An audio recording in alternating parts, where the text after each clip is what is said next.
Magandang araw po sa inyo lahat. Ako po si Christian Esquera and welcome po sa ating episode ngayong araw o ngayong gabi. Dito po sa ating Facts First podcast. Doon sa mga nagtatanong. So, disclosure again, this is a recorded interview because ito lang po yung schedule na medyo swak para sa aking pong special guest for today or for tonight at saka para sa akin din po. So we are recording this episode at exactly 3:24 p.m. today. So a few hours before airing ngayong 8:30 ng gabi. Yung schedule ng ating usual live episode. Ano ba pag-uusapan natin? So pinag-uusapan yung mainit na confrontation between Senator Nancy Binay and Senator Alan Peter Cayetano doon sa nakaraang Senate hearing doon sa di umano'y lumobong presyo ng bagong Senate building.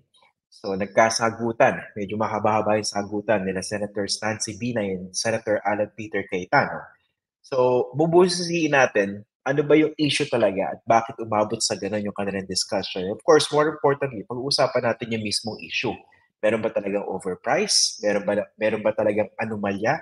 May mga nagsasabi kasi, wala naman daw nag-allege na merong anomaly doon sa bagong Senate building construction. Pero parang pag tinignan naman daw yung ibang mga pahayag, parang yun din yung pinapalutang. So, liwanagin natin. So, makakasama po natin ngayong araw ay siya po yung dating tagapamuno ng Senate Committee on Accounts. Ito po yung komite na pinamumunuan ngayon ni Senator Alan Peter Cayetano. So I'd like to welcome to our program si Senator Nancy Binay. Magandang araw po and thank you for joining us on Facts First again after a long time. Yes, magandang araw and or magandang gabi sa lahat ng followers mo, Christian. Okay, unang-una Senator, marami nakapanood nung sagutan niyo ni Senator Alan Peter Cayetano. May mga previous clashes naman sa Senate, hindi naman bago yan. Pero dito, pag-usapan natin specifically nangyari between you and Senator Cayetano. Bakit ba umabot sa ganung klaseng sagutan yung nangyari po? Well, kasi kahapon nagmo-monitor tayo sa office kung paano nga niya i-conduct yung hearing pagdating dito sa new Senate building. At napansin natin na parang paulit-ulit tuwing magbibigay ng paliwanag yung DPWH, lagi niyang pinuputol or pag meron siyang tanong, tapos hindi niya masyado gusto yung sagot ng taga-DPWH, hindi na niya pinapayagan mag-explain. And noong nakita ko na he wanted to get an apology from Yusek Sadain, pagdating nga dun sa numero, ang linaw-linaw dun sa presentation ng DPWH, na yung amount na sinasabi niya, wala naman din talaga dun sa as per records of the DPWH. Originally ba you were not planning to attend this hearing? Yes. Ang sa akin naman, kasi unang-una, Christian, hindi rin naman ako member na tinanggal na rin ako as member of the Committee on Accounts. So technically, I am not part of the committee. But during the opening statement naman of Senator Alan, to be fair to him, sinabi niya na I am most welcome to attend. So nag-monitor muna tayo kasi hoping that he will be fair in his conduct of the hearing. Habang tumatagal yung hearing, reminds me of another hearing way back in 2015 na alam naman natin kung ano talaga yung purpose and intent na ginawang hearing sa pamilya ko noong 2015. Sabi ko nga, it's the same senator, there's a building, there's hearings, and there's a coming election. Bakit kaya feeling nyo it was another repeat or a repeat of the 2015? So ang pinag-uusapan nyo rito, diba investigation na pinamunuan ng mga panahon na yon ni Alan Peter Cayetano, tapos dalawa pang senator, diba? Tama ba? Yes. Senators Coco Pimentel and Sonny Trillanes. Pero syempre, isang lutang na lutang doon si Alan Peter Cayetano. Bakit yun nasabi na mukhang binabalik yun? Kasi nung umpisa, ayokong isipin na gano'n na in fact, yung mga initial interviews sa akin, sinasabi ko na mukhang hindi naman gano'n. But habang tumatagal, I can see the same script.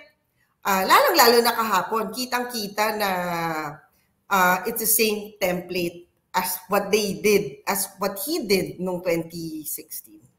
2015, 2016. So mukhang gustong durugin kayo politically? Ganun ba yung dating?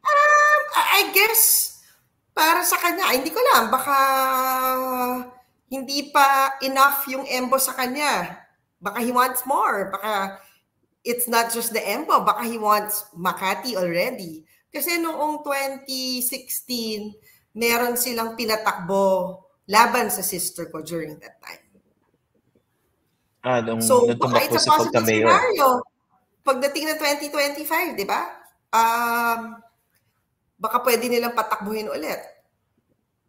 Ano bang parang political calculus dito? Kasi mukhang bangayan sa local to, no? Base rin sa mga binabanggit nyo. Bakit kayo tina-target sa tingin nyo? May Siguro, kaugnayan ba di ito rin ba? sa iniisip na yung pagtakbo nyo sa pagka-mayor? Ganun ba yan? Well, unang-una, patapos na yung term ng sister ko. So, I guess, baka that's an opening na finished term na yung sister ko. And then, di ba, hindi ko naman dinideny na talagang I am seriously considering running for mayor of Makati. So, siguro nakakakita din sila ng opportunity given the local scenario sa Makati. Baka, kung hindi sila nag-succeed ng 2016, baka during 2025, pwede na silang mag-succeed. Considering na hindi pa tapos yung away ng Makati and Taguig pagdating dun sa EMBO. Pero kayo ba, how decided na kayo to run for mayor? Kasi patapos na rin kayo sa Senate, di ba? Graduating na. How decided are you so far? Katulad nga doon sa mga interviews ko, ano na ako, more than 50% sure in running for mayor of Makati. Kumbaga, na lang, still waiting for a few signs. Sige. Kasi parang masalimuot I'm sure, alam mo naman yan, you're very familiar with my signs, right? Nung tumatakbo tayo ng 2013. You were a witness nung pagpasok ko sa mundo ng politika. For context sa mga viewers natin, kinover ko kasi yung unang pagtakbo sa pagka-senador ni Senator Nancy Binay. So yeah, I remember nababanggit niya yung mga signs na yan. Pero kung ang tama konteksto nga rito, yung local race sa 2025, edi mas pasalimuot in your case because may kalaban kayong Cayetano, tapos may kalaban kayong kapamilya. Tama ba? I guess baka nakikita din niya na there's also an opportunity kung sino man yung imamanok nila. Kasi nga, noong 2016, meron silang pinatakbo against my sister. Siguro nakikita niya na baka that is also an opportunity considering the family dynamics. Sige, bago natin pag-usapan yung mismong sagutan ninyo ni Senator Alan Peter Cayetano, para lang malinaw sa mga viewers natin, no? Kasi dati kayo yung namuno ng Committee on Accounts, okay? Ano ba yung specific role it's a very important committee definitely. It has to do with the funds, no, ng Senado itself. Ano ba yung role ng committee na yan vis-a-vis doon sa ipinapatayong bagong Senate building? Yes. So let's start yung history ng Senate building sa tamang timeline. So this project was started by Senator Ping Lacson when he was the chairperson of the Committee on Accounts. So yung Committee on Accounts, siya yung in charge sa Senate relocation. So maraming component itong Senate relocation and it's not just the construction of the building. Isang component yan kasi di ba bahagi ng Senate relocation that time is yung pag-procure ng land kung saan lilipat yung Senate. And during that time, nagbotohan pa kami kasi yung mga options then was BGC. Tapos I think yung isa ata somewhere in Quezon City and then the other one was in Antipolo. So yun yung unang naging bahagi ng Senate relocation, yung resolving where the Senate will transfer. So doon na nga nag-end up na nakaprocure ng property sa BGC na I think yun yung 1.6 billion. So and then the next phase naman is building the actual building of the new Senate, diba? So ito yung phase 1. The budget estimate for that was 8.9, but the awarded amount was 8.06. And then we go to the second phase na 2.5, tapos I think nag-end up siya sa 2.3. So at the moment, Kasi doon pag-usapan pa lang tayo, nagtapos tayo doon sa phase 2. Phase 2. So pag pinagsama yung phases 1 and 2, magkano yung cost? Parang almost 11. Almost 11. Kasi I'd like to also clarify yung context ng tinatawag na paglobo. Kasi nagsimula yan dahil nung naupo si Senator Jesus Escudero, pina-review niya dahil sabi niya parang ang laki masyado. From 8.9 billion or 8 billion, bigla naging 23 billion. Yung konsepto ng paglobo, is that even accurate? Yun na nga eh. I think, for me ngayong nagkaroon kami ng ganitong kulo, parang there's talagang malice noong pinaputok yung 23. Diba? Kasi pinaputok yung 23 without even talking to me or without even talking to Senator Ping na, di ba kahapon sinabi niya bakit hindi ako nag-text. You know, I approached Senator Lacson and I asked him na baka pwede mag-briefing tayo. Mag-usap tayong tatlo. Kasi as the former head, may mga component dun sa pag-construct ng building that Senator Lacson is the best person to explain. Kasi that was done during his term, di ba? And then yung part naman sa akin, yun naman na-explain ko kay Senator Alan, para moving forward as the new chairperson, alam niya yung konteksto and then yung decision process niya. He can consider yung ano ba yung naging history ng building, di ba? But sadly, he declined that offer from Senator Lacson. So, doon pa lang, di ba? Alam mo na it's not about finishing the building. It's something else, di ba? Okay. So, pero nilinaw naman nila na wala namang ina-allege na anomaly rito. And I think even si Senate President Jesus Escudero, sinabi niya wala naman daw bintang. Pero syempre ang position na nakikita ko from your end, walang ina-allege pero parang ganun yung dating with the way it was presented. Tama ba? Yeah, parang di ba, it's not, it's not said out in the open, but yung insinuation is there, di ba? And then, mali pa yung konteksto na pinanggagalingan nila because sa pagko-construct, you don't input the cost of the building. Di ba? So, maling-mali na talaga yung konteksto nung 8.9 to 23 kasi when I think because up to now, I'm still asking where they got the numbers for the 23. So, I would assume na sinama nila yung cost ng building dun sa 23. But, ang premise nila is from 8.9 to 23. So, dapat, ang ginawa nila, dapat sinama na nila yung cost of the land dun sa 8.9 and then to 23. So, para tama yung, di ba, yung flow ng numbers. Okay. So siguro, i-clarify natin from your end, as far as you know, dahil kayo na muna sa Committee on Accounts, magkano ba talaga yung cost ng construction itself, nung building? Lahat-lahat. Ngayon, at the moment, ang na-award na is almost 11 billion for the actual construction of the building. So, may susunod pa bang babayaran or kakailanganing bayaran? Kumbaga, pag pinagsama-sama lahat para matapos yan, magkano? Meron pa. And yun yung part na yun yung part na ginagawa natin ngayon. Kasi at the moment, we're still, so si DPWH asked for a budget to fund yung how to finish the build, yung cost of to finish the building, di ba? So yun yung hininga namin ng MICA, yung multi-year. But yung detalye nung na yon, hindi pa namin nahihimay kasi si DPWH at the moment, hindi pa sila nagsasubmit sa amin ng ano ba yung bill of quantities, di ba?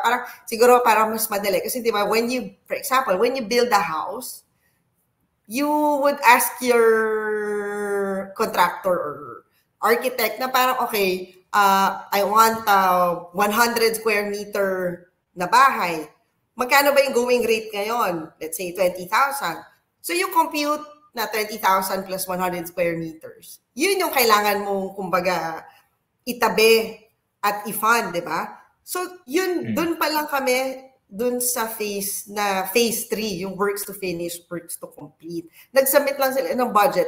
But yung detalye ng amount na yon, yung pa yung hinihimay. And in fact, yun yung iniintay natin from DPWH kung ano ba yung detalye nun.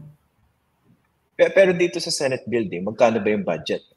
Kasi usually, di ba, kung example, bahay, kunwari, gusto ko magpatayo ng bahay, kunwari, sa construction itself, labas yung lupa mismo. Kunwari, pinadgetan ko ng 1 million.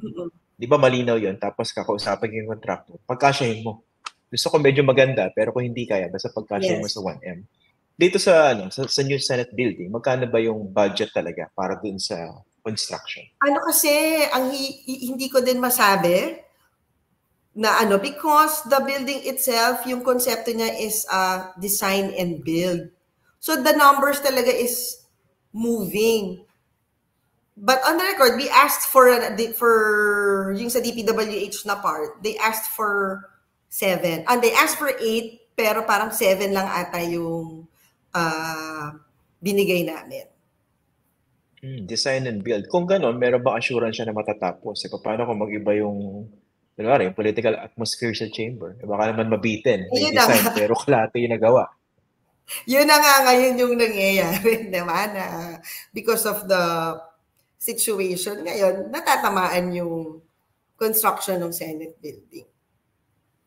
Yung pinag-awayan nyo kahapon, kasi 23 billion, pero you were insisting 21.7 billion. At lumabas ito dun sa DPWH before you walked out, di ba? Nakuha niyo yung gusto niyo matinig from the DPWH. Actually, kasi di ba parang sinasabi niya 21B yung submission daw nung DPWH. Pero kasi ang problema, hindi naman niya pina-explain sa DPWH what is that number? What is that 21? Kasi may component doon na is not part of DPWH eh. Dun sa sinabit nila na 21. Kasi yung dun sa phase 3 na sinulat niya na 10B, hindi lahat doon mapupunta sa DPWH. So, ano ibig sabihin ng 21.7 billion? Kasi nakita ko rin siya sa presentation ng DPWH. Ano ibig sabihin nun? Kasi dun sa phase 3, may component dun sa MICA na hindi siya part ng construction. It's part of the operating expense of the Senate as they move to the Senate building. Okay. So, technically, hindi siya for construction of the new building. Yes. So, hindi siya dapat i-add doon.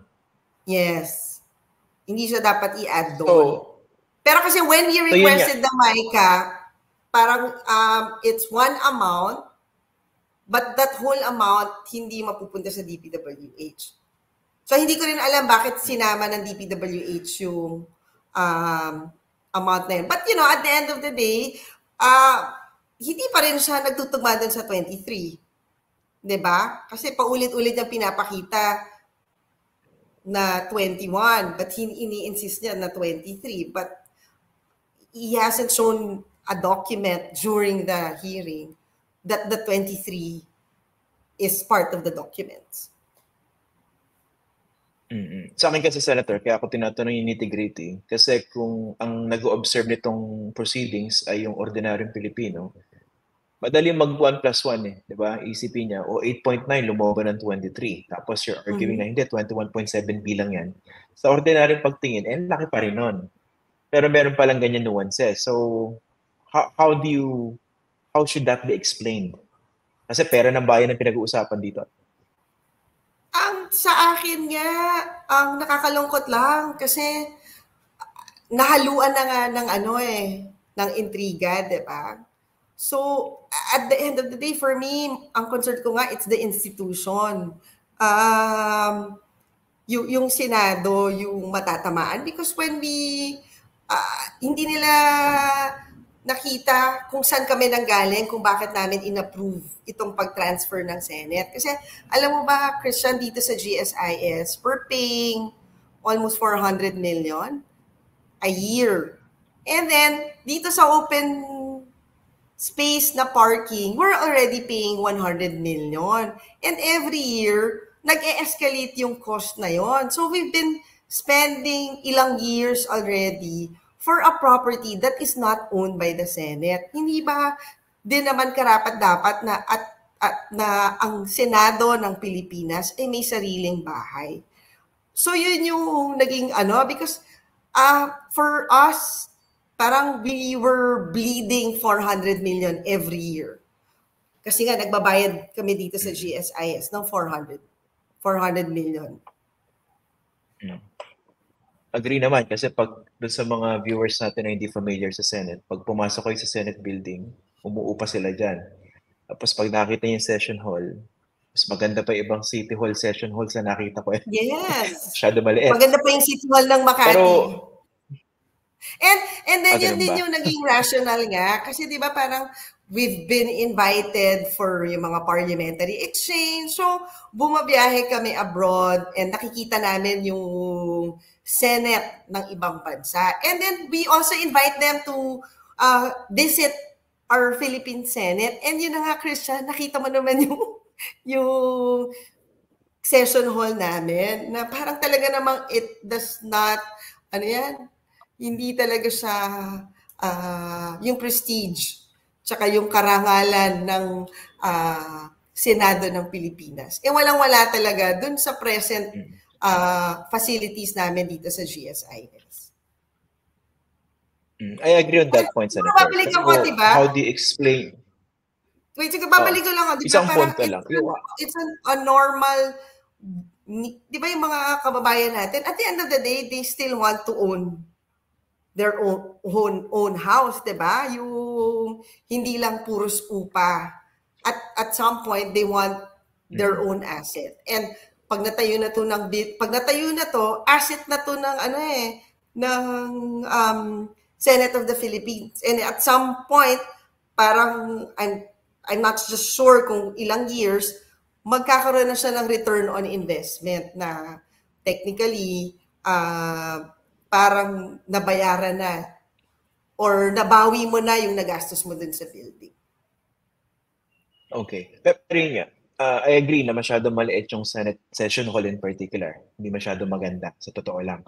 Pero how do you explain to ordinary Filipinos pag nakita nila, teka, hindi ganun kaganda yung buhay namin, pero bakit sina Senator, 24 of them, gusto ng bahay na ang cost nasa billions, miski hindi 23 billion. Parang medyo scandalous yan for ordinary Filipinos. How do you address that? Sa akin din kasi, Christian, parang scandalous din yung we've been spending close to 400 million for rent.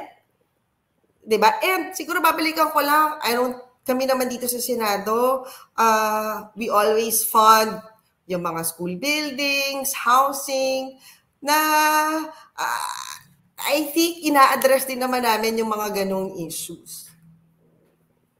Okay. So, ayan, ako napapansin ng mga viewers natin, talagang dinadala ko yung discussion dun sa crux of the issue. Pero syempre, pag-usapan din natin yung nangyari kahapon. Okay? Ano ba yun? Bakit umabot sa parang matinding pato-tsadahan? Okay? Nagkaroon ng name calling. And honestly, it wasn't a good reflection on the Senate. What do you think? Actually, ako din nagulat na umabot kami din sa point na natawag akong Marites, di ba? Yung from Lourdes, naging Marites ako. Yung last part, hindi ko na narinig kasi I already stepped out of the room na nasabihan pala ako na buang kaday, di ba? Nabuang siguro, na. Parang yun yung, di ba, ibig sabihin ng buang is crazy, naloloka or... Yeah. Parang nabaliw na. Nabaliw na, di ba? So, hindi ko alam kung ano. But for me, mas damaging, more than the name calling, for me, mas damaging yung sinabihan ako at saka sinabihan yung media. Sandali, for the record, wala akong binigay sa yung questions to ask me. Wala. For the record. Kasi pang ilang interview na kita today and more or less, it's the same question. It's about the building, right? So wala akong binibigay as a policy, I don't give advanced questions. May kilala akong mga politiko nang hihingi at namimili lang ng mga mag-i-interview sa kanila. Hindi, pero Kasama niyo iba ron? ang statement niya, ako ang nagbigay ng tanong dun sa dun sa 10 na nag-interview sa akin. I gave Para them the itanong sa set. inyo? Ha? Yes, para Para itanong sa inyo? sa akin. That was his statement yesterday na binigyan ko daw ng mga tanong kasi sobrang coincidence naman na pare-pareho yung tinanong sa akin during my interview. For me, yun yung mas damaging kasi hindi lang naman ako yung sinira niya, di ba? Pati yung media, dinamay din niya dun sa paninira niya. Wala, yung conspiracy theory lang yun. Ang tawag po ron, Senator Alan Peter Cayetano, news value. Yun ang issue, so itatanong yun. Don't read too much into that. Anyway, yung yan, pinag-usapan natin, yung parang pangit tingnan, di ba? Dalawang senator nagpapangayan. Diba? Actually, pangit talaga tignan yung nangyari kahapon. And Kasi siguro, pwede naman kayo magdebate on the issue, pero pag may mga ganong patutsada, parang nag-aaway na sa kalye, di ba? Especially with certain words that were blurted out. yes, and well, at the moment, yung mga binitawan niyang salita is still part of the records of the Senate, di ba? Dun sa transcript niya, nandun pa rin naman yung mga binitawan niyang salita. Nagkausap pa kayo after? Hindi na kami nakapag-usap after at hindi pa kami nagkikita. At wala din efforts from the leadership to mediate and find ano ba yan? To ease down the tension. And sa akin kasi hindi naman kailangan magkakaibigan kayo dyan. Pero you can debate on issues pero dapat medyo high level kasi people look up to you. Di ba? I think isa sinabi sa inyo parang hindi to palengke. No? Nandun pa kayo nun. Wala na ako noon sinabihan niya. Ano yan? I just saw the video na sinabi niya yung buang kaday and then hindi to palengke, Senado to. May nakita ko kayo news item. I think it was based on your interview earlier today. Yung possibility ng ethics complaint was floated. Is that seriously being considered? I'm still consulting with my staff kung may basis kung magpa-file tayo ng complaint. Kasi kaya ako tinatanong yung reputational impact on the Senate kasi I'm sure you're familiar with this, no? You're now finishing your second term. May mga colleagues kayo dyan sa Senado na yung mga naging antics din in not so distant past. Kung saan parang ang pangit ng reflection sa Senado, di ba? Meron kayong kapwa senador nagsusuklay ng bigote. Tapos, I can name at least 2 senators na nagmumura sa Senate hearing. Nung panahon ko nagko-cover, hindi ko nadinig na may nag-PI na senador. Pero ngayon parang okay na okay sa iba, di ba? Si Senator Bato, lumuluhod pa. So, yung mga ganong conduct ng hearings, ang pangit tingnan. Tapos meron pang ganito.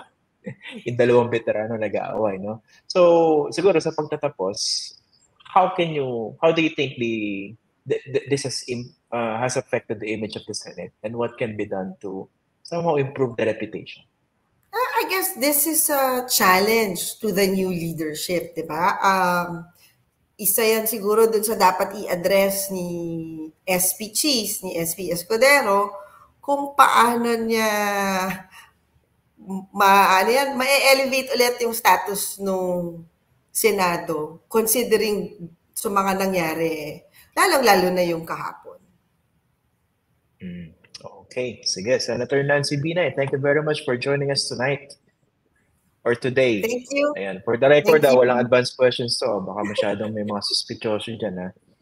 Okay. Thank you. Magandang araw po. Okay.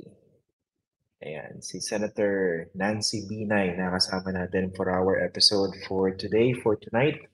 Pasensya na kayo, this is not a live interview, this is a recorded interview dahil ito lang po yung time slot na available sa Senator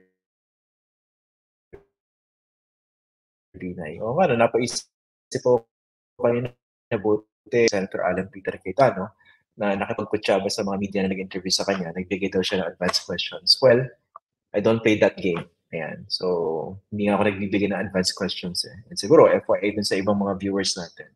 There was even a time when nasa ANC pa ako na merong isang government official na nangungulit. Kailangan daw bigay ko yung tanong sa kanya in advance. So, ginawa ko, sabi ko rin sa coordinator namin, pakisabi, we are disinviting him. Hindi na itutuloy interview. Ayan. So, we look for a different resource person.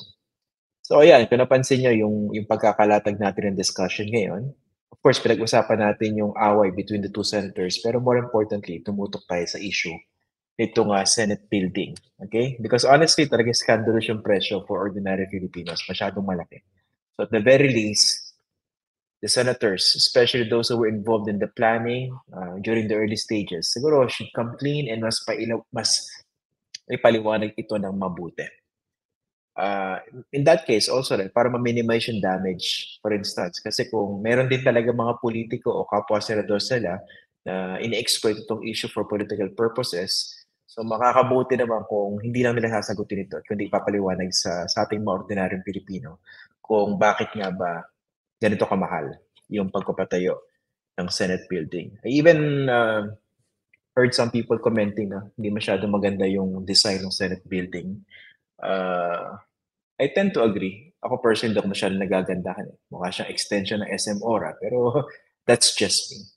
Okay, before we end, I'd like to greet some people. Si Miss Edna Malana, she sent me a message yesterday. So binabati natin.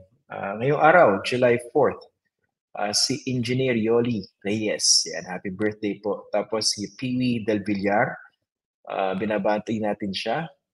At ang kanyang may bahay na si Jamaica Del Villar at ang kanilang anak na si Pio Del Villar. Okay, so maraming salamat po. Kita-kita po tayo bukas.